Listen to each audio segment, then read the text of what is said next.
Good morning, Greencastle. I'm not gonna lie. Last year, I fell off a little bit on my communication expectations.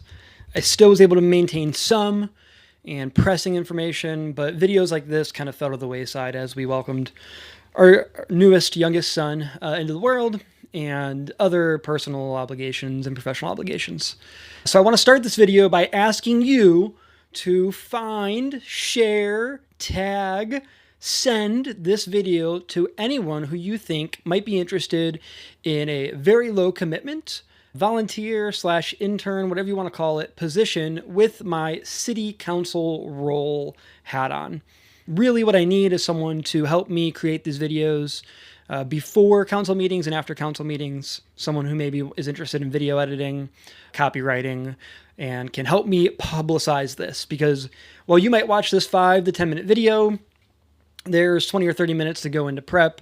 There's 20 or 30 minutes, sometimes an hour, that goes into editing. There's formulating the thoughts, proofing, there's fact-checking. There's a lot that goes into it. And I really want to put out more of these. I want to do these as often as I can. So with the help of someone who might be interested in communications, video editing, copywriting, primarily the week of city council, so the second Thursday of the month, so the days leading up and most likely the day after, the more support I get in this, the more content I can produce. So thank you for sharing. Now let's jump into the agenda. Okay, so as always, the agenda has public hearing, petitions and comments. Actually, public hearing is going to be related to something on the agenda today. Petitions and comments, anyone can come in and talk about whatever they want us to hear. Last month, we had a small business owner come in and share her frustrations with communication and construction issues going on downtown. Special requests, nothing on the agenda there. Always there's department reports.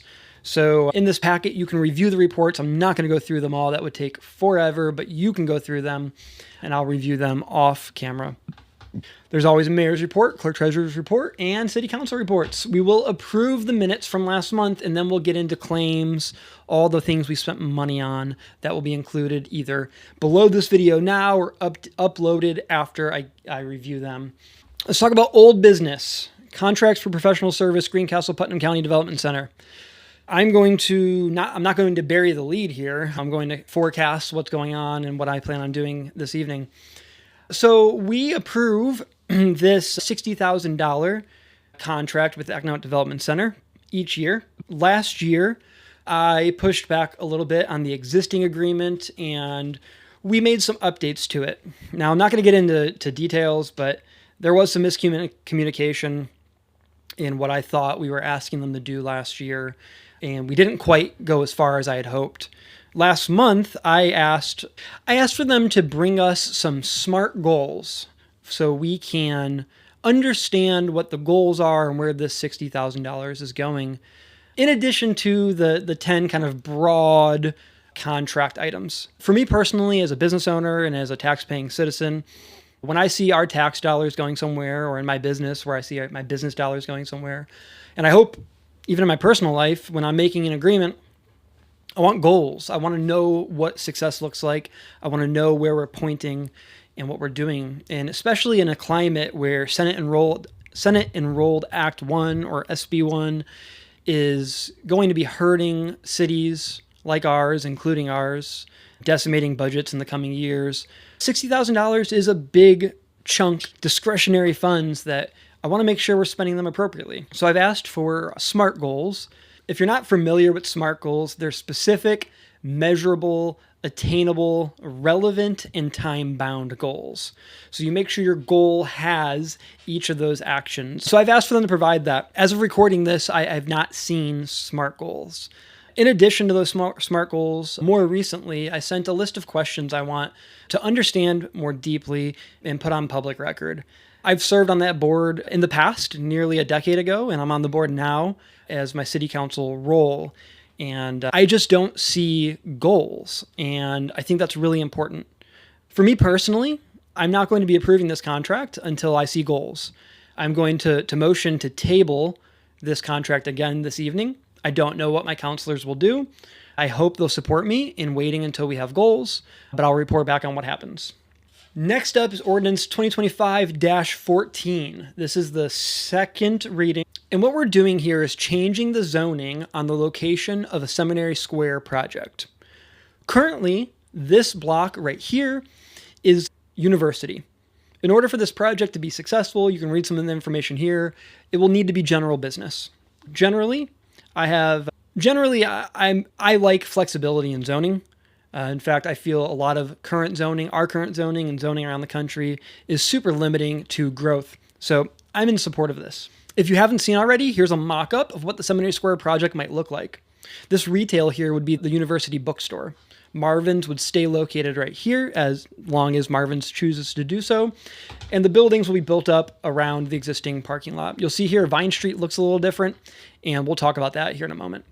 2025-16 is about parking. These are two zones that we're basically updating some of our old parking ordinances. And what this is saying here is on the east side of Jackson Street between Hannah Street and Hill Street, there will be no parking. That's kind of the university area. There's already no parking there, I believe. I looked into this a lot more in detail in December, and it's been a long time since then, but it's pretty straightforward. It's a no parking zone. Here, Washington Street needs to be changed because Washington Street has recently been changed. This is from Wood Street to Percy Julian, the high school, basically. And it's saying there'll be no parking on either side except for the parking bays. So you can park in the parking bays. Last month, I had actually missed that line, and I brought it up. I said, well, wait a minute. We need to park in the parking bays. And everyone said, look, you missed it. So that is an exception. This one's probably a big one on most people's minds. It's Ordinance 2025-19. This ordinance has changed a little bit since last month, but the goal, it remains the same. The city council is delegating the right to negotiate a sale of a piece of land that is parked property to the mayor, so she can negotiate a sale. A lot of this is still pretty confidential, but there is some interest in this piece of land for development. This land, if you cannot understand, I guess it is written here. It's the land across the street when you're leaving Walmart.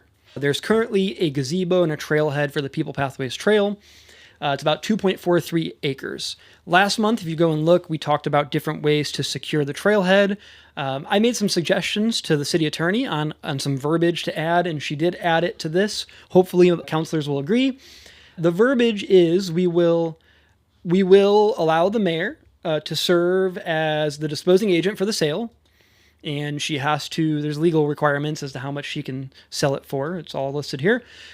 But we are directing the mayor to make an appropriate plan to maintain publicly available parking, 2 spots minimum, a shaded area, and a minimum of 2 seats somewhere on the southwest end of the trailhead.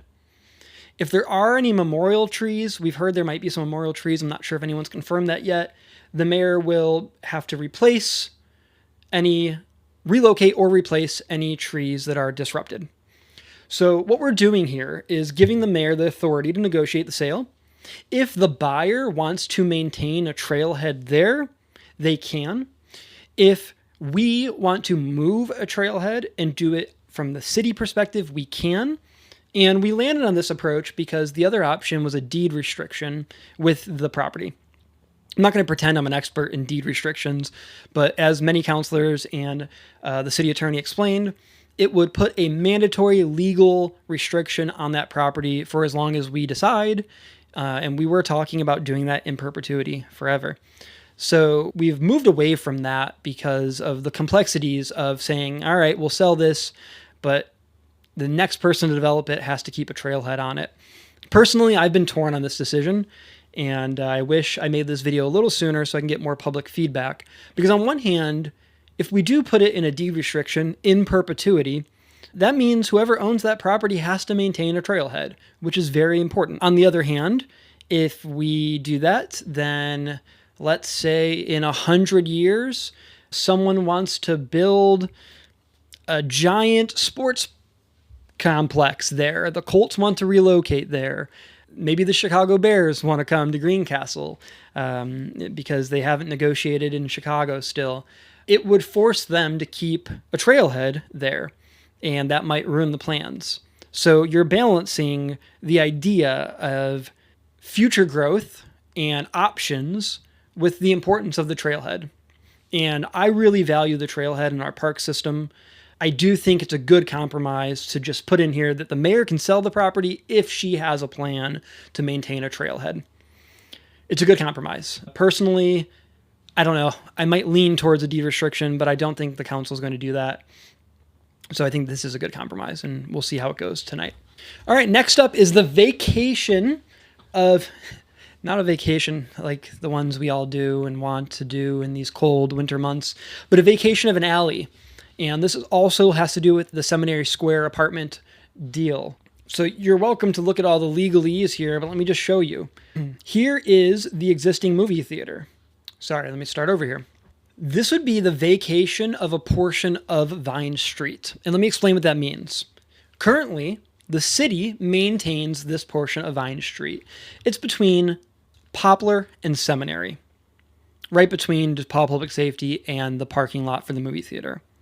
What is being requested here is for the city to give that road to DePaul. Now, I hear people typing already about DePaul this and DePaul that. Let me explain why I think this is a good idea. One less street for the city to have to maintain. This comes off the city tax rolls. Due to the consequences of Senate Enrolled Act 1 and Senate Bill 1, our city budget is set to decrease year over year. There are many things we can do to maintain a city budget. I don't think we should do this just because of the cost savings, but it is an added benefit. So this one small portion of road will be maintained by DePaul, and they will pay for the maintenance on that road.